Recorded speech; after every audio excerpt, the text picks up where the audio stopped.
Hi, this is Abid Kazmi for Desi TV USA, and here are the major headlines. Just 1 week until President elect Joe Biden's inauguration takes place, federal law enforcement agencies are launching a massive security initiative as they brace for more violence after a mob of Trump supporters laid siege to the Capitol last week. Still, the inauguration is set to proceed as scheduled with several high profile security precautions in place. President Trump also declared a state of emergency in Washington, citing the emergency conditions of Biden's inauguration. Turkish President Tayyip Erdogan received his COVID-19 vaccine in front of TV cameras in a move which a spokesman for his AK party said was aimed to alleviate any public doubts about the effectiveness of the vaccine. Turkey began administering the shots developed by China to its healthcare workers, rolling out a nationwide vaccination program against a disease that has killed more than 23,000 people in the country. The president received his first dose of the vaccine at the Ankara City Hospital.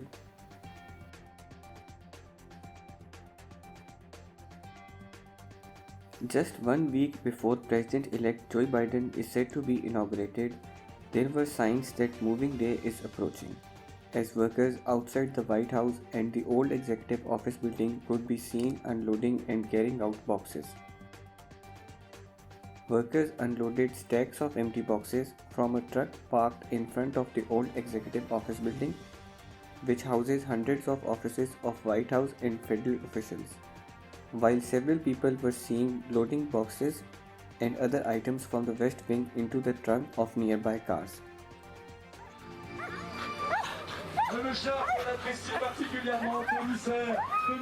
Dozens of mushers and their teams of dogs are dashing through the snowy French Alps as part of their year's La Grande Odyssey's Dog Sled Challenge. The 17th edition of the competition, which sees 55 mushers and 500 dogs drive their sleds through 10 stages. Through the 400-kilometer course offers breathtaking views from the alpine trails to forest routes. However, this year's race is closed to the public due to COVID-19 restrictions.